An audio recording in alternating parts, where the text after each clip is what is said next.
नमस्कार, उज्जवल भारत न्यूज में आपका स्वागत है।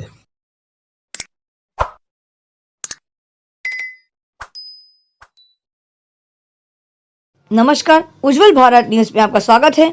वलसाड़ जिले के रामवाड़ी क्षेत्र में आज भव्य राम मंदिर, जो हमारे अयोध्या में भव्य राम मंदिर का जो निर्माण होने जा रहा है, उसी के निधि कलेक्शन के लिए, राशि कलेक्शन के लिए आज रामवाड़ी क्षेत्र में आज एक कार्यालय का उद्घाटन किया गया।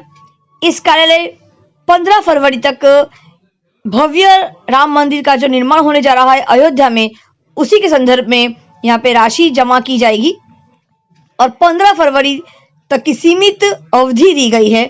इसी अवधि के दरमियान जितनी भी राशि जमा होगी वो भव्य राम मंदिर निर्माण, जो हमारे राष्ट्र का भी एक प्रतीक है, राम मंदिर हमारे देश का प्रतीक होगा।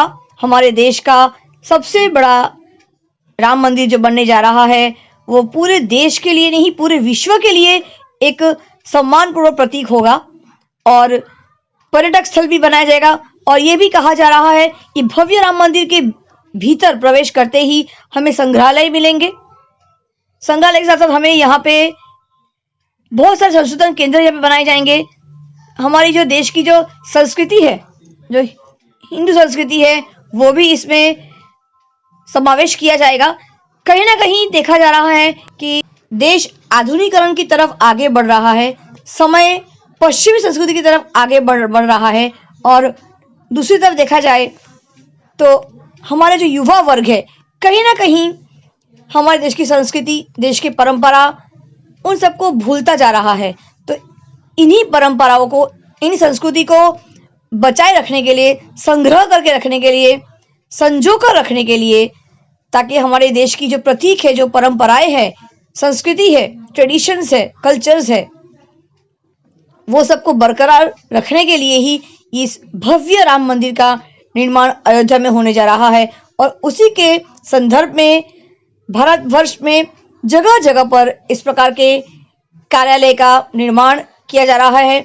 और जो 15 फरवरी तक का इस प्रकार से निधि, जो राशि है भव्य राम मंदिर के निर्माण के लिए, जो निधि और जो राशि है जो इसके लिए लिया जा रहा है, स्वैच्छिक जो लोग इसको देना चाहते हैं, दान करना चाहते हैं, यहाँ पे बाकायदा रसीद मिलेगी और यहाँ पर 15 फरवरी तक ये कार्यालय चलता रहेगा। और उसके बाद 15 फरवरी 2021 उसके बाद ये कार्यालय बंद किए जाएंगे और सारे जो राशि है जो एक बैंक के खाते में ट्रांसफर किया जाएगा। और इसी के चलते राम मंदिर के निर्माण होने के बाद सिर्फ मंदिर ही नहीं, मंदिर के अंदर संग्रहालय बनेंगे, म्यूजियम बनेंगे।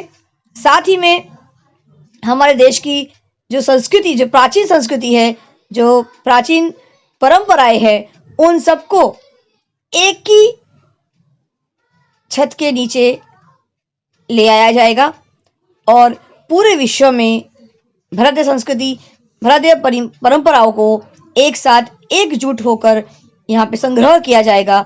इसी प्रकार से एक भव्य राम मंदिर का निर्माण हो रहा है। ये सिर्फ राम मंदिर ही नहीं होगा, ये हमारे देश की संस्कृति का प्रतीक होगा, हमारे देश की परंपराओं का प्रतीक भी होगा। उज्जवल भारत न्यूज, देश की प्रखर आवाज, सीमा भट्टाचार्य, कैमरामैन पवन सिसोदिया के साथ। घर पे रहिए, सुरक्षित रहिए। धन्यवाद। नमस्कार, उज्जवल भारत न्यूज में आपका स्वागत है। आज वलसाड़ जिले के रामवाड़ी विस्तार में राम जन्मभूमि को लेकर यहाँ पे एक पूजा अर्चना हुई है। हम बात करते हैं, हमारे साथ बैठे हैं इस नट्टू भाई पटेल। पूछते हैं आज का कार्यक्रम किस संदर्भ में किया गया था। नमस्कार। श्री राम जन्मभूमि तीर्थ के हम लोग सब कार्यकर्ता हैं और हम लोग ये काम करते होगा समाज के लिए, गौ रक्षा के लिए काम करते हैं, भाई बहन दिकरी के लिए काम करते हैं कि जे गांव में रहते हैं, कोई लव जरा से, तो उसके लिए हम काम करते थे। और हम विश्व हिंदू परिषद और बजरंग दल जे काम करते हैं, वो गरीब मानुषों के लिए घर जाके जरूर पड़े तो हम घर जाके सब काम करते हैं। इनके कहने का तात्पर्य ये है कि हर जरूरतमंद लोगों को वो उनकी मदद करते हैं, साथ ही में हर नकारात्मक विचारों को बदलने का वो पूरा सुरक्षा करते हैं, वो प्रयास करते हैं कि नकारात्मक सोच को एक सकारात्मक रूप में बदल दिया जाए और समाज को एक सही दिशा में वो लाना चाहते हैं। नमस्कार, उज्जवल भारत न्यूज़ डिस्ट्रिक्ट प्रखर आवाज पिंटू भाई के साथ, कैमरामैन पवन जोगल के साथ वलसाड़ से, रामवाड़ी से सीमा भट्टाचार्य। घर पे रहिए सुरक्षित। आइए हम विशाल जी से जानते हैं। विशाल गुप्ता जी हमारे साथ बैठे हैं, जानते हैं कि वो इस कार्यालय का जो आज उद्घाटन किया गया है वो काफी एक्टिव कार्यकर्ता है इस विश्व हिंदू परिषद के, और राम जन्मभूमि का जो आज कार्यक्रम हमें हो रहा है, इस ऑफिस का जो उद्घाटन हुआ है कार्यालय का, वो इस ऑफिस को उद्घाटन के संदर्भ में विशाल गुप्ता जी एक युवा कार्यकर्ता है और काफी सारा उन्होंने काम किया है। जानते हैं कि युवा वर्ग होने के नाते उनकी क्या राय है इस कार्यालय को लेकर, इस संदर्भ में वो समाज के साथ किस तरह जुड़ना चाहते हैं, समाज के लिए वो क्या और काम कर सकते हैं, ऐ जानते हैं। विशाल जी नमस्कार। नमस्कार। आप कैमरा के सामने बताइए कि आपको इस ऑफिस का जो उद्घाटन किया गया है वो किस संदर्भ में किया गया, बताइए। ये ऑफिस एक्चुअली राम जन्मभूमि निधि जो जमा करनी है पूरे भारत में, उसी संदर्भ में पूरे भारत में ऑफिस का ओपन किया गया है। इसी तरह में वलसाड़ में भी ऑफिस का ओपन किया है। वलसाड़ का समिति है ये पूरा, यहाँ पे VHP RSS सभी धर्म के लोग जुड़े हुए हैं, सभी संत महात्मा साथ में जुड़े हैं, और पूरे वलसाड़ में जो निधि कलेक्शन होने वाला है उसका हिसाब किताब रखने के लिए और मदद करने के लिए इसका ऑफिस का ओपनिंग किया गया है।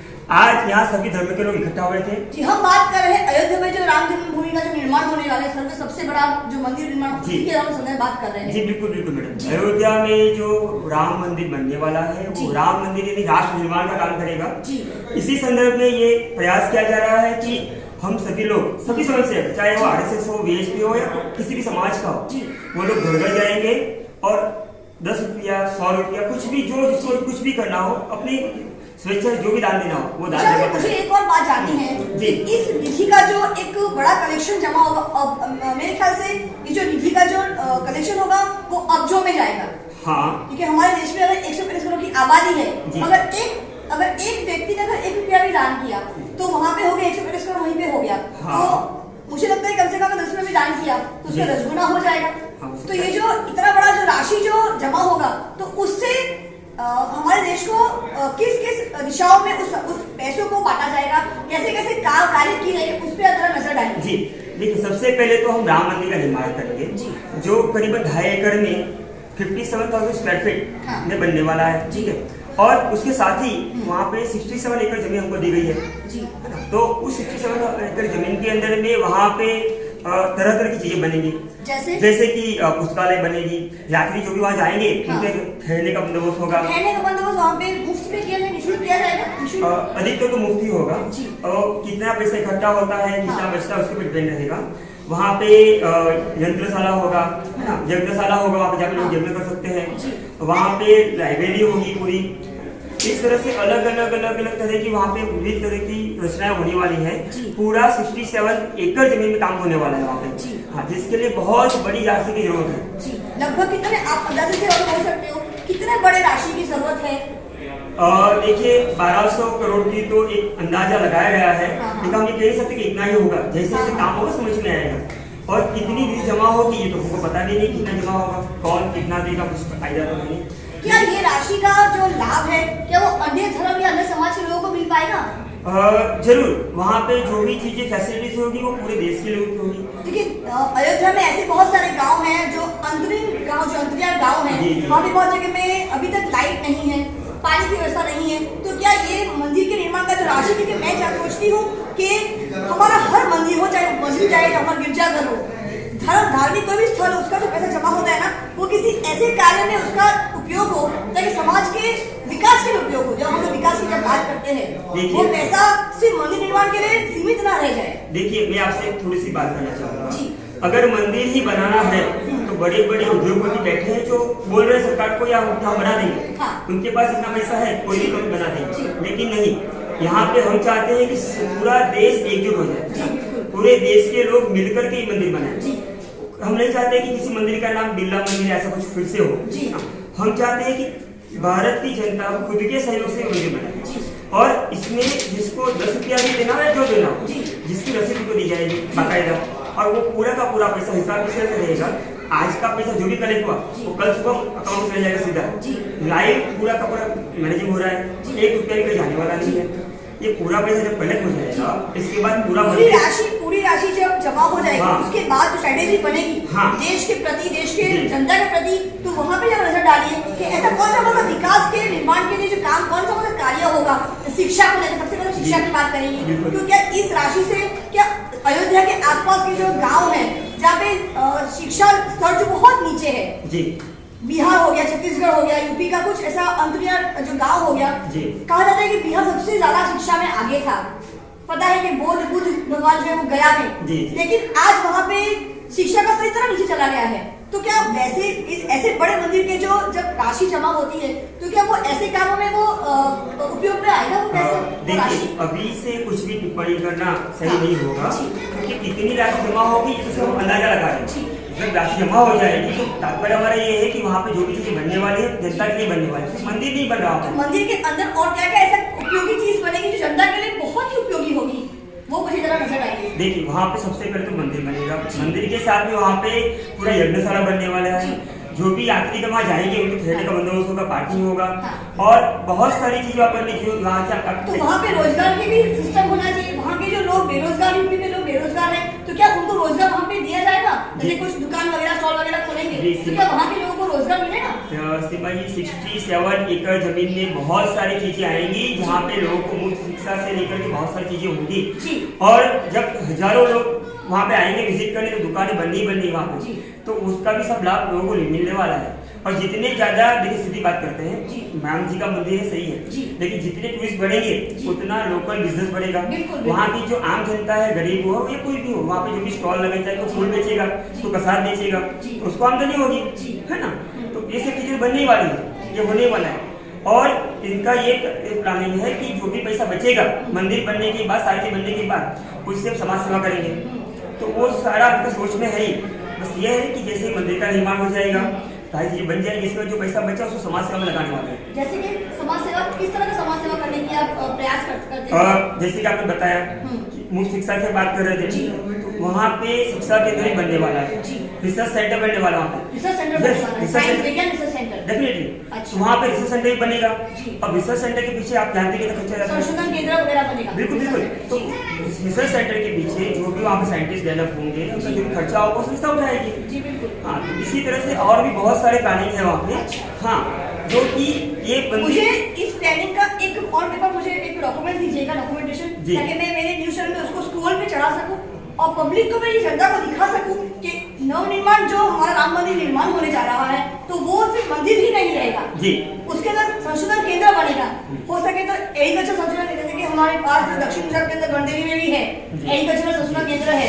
तो हमारे देश में खेती प्रधान देश है, तो उस देश में खेती को संशोधन करना बहुत जरूरी है। कौन से हमारे देश के किस क्षेत्र में मिट्टी कैसी है, उस मिट्टी में क्या हम लोग उगा सकते हैं, उस प्रकार की अगर ऐसे बड़े मंदिर की संस्थाएं अगर उसका लाभ ले सके तो इससे बेहतर कुछ नहीं होगा। देखिए सीमा जी, आप सही कर रहे हैं, वहाँ पे भी उनका ये है कि स्पेसिफिक सेंटर की बात नहीं कर रहा हूँ मैं आपसे। देखिए रिसर्च सेंटर में बहुत सारी चीजें होंगी, और इसी तरह से बहुत सारा बड़ा प्लानिंग उनका है। मैं आपको पेपर दूंगा कि उनका क्या प्लानिंग वगैरह है, तो कितनी धनराशि जमा कर पाते हैं उस हिसाब से आगे चीजें होंगी। कब तक नवनिर्माण पूरा, राम मंदिर का नवनिर्माण पूरा हो जाएगा, कब तक का ये अंदाजा है? अगर अंदाजे बोले तो 2000। देखिए अंदाजा तो हमने 3 साल लगा के बैठे, 3 साल 2024 में हो जाए जैसे सोच रहे हैं, है ना। अब ये है कि हमारा जो ये निधि कलेक्शन का काम है वो 15 फरवरी को लास्ट है। अच्छा, इस अगले महीने? जी हाँ, 15 फरवरी के बाद हम ये जितने भी ऑफिस खोले गए बंद कर देंगे, इसके बाद हम नहीं लेंगे। अगर आपको कुछ भी दान करना है डायरेक्ट ऑनलाइन कर सकते हैं। अच्छा, अभी भी अगर किसी को भी चाहिए तो वो ऑनलाइन जाकर भी कर सकते हैं। तो मेरे प्रश्न थोड़े लगते होंगे, थोड़े कड़वे होंगे, लेकिन मेरे प्रश्न इसलिए जरूरी है कि मैं चाहती हूँ कि हमारे देश की जनता जो है वो गलत दिशा में ना मुड़े। ये जो पैसा 10 रुपए का देते, 10 रुपए देते हम लोग, 10 का नोट बहुत बड़ा रकम नहीं है, लेकिन एक गरीब परिवार जो दिन का 100 रुपए कमाता है उसके 10 रुपए बहुत बड़ी बात है। जब वो अपने सच्चे मन से 10 रुपए देगा ना, तो उसको ये बात समझ में आनी चाहिए कि राम मंदिर के अंदर ऐसी चीजें बन रही है जो जनता के काम के लिए होगा, उसके फायदे के लिए होगा, ना कि सिर्फ और सिर्फ श्रद्धा के लिए होगा। सही बात।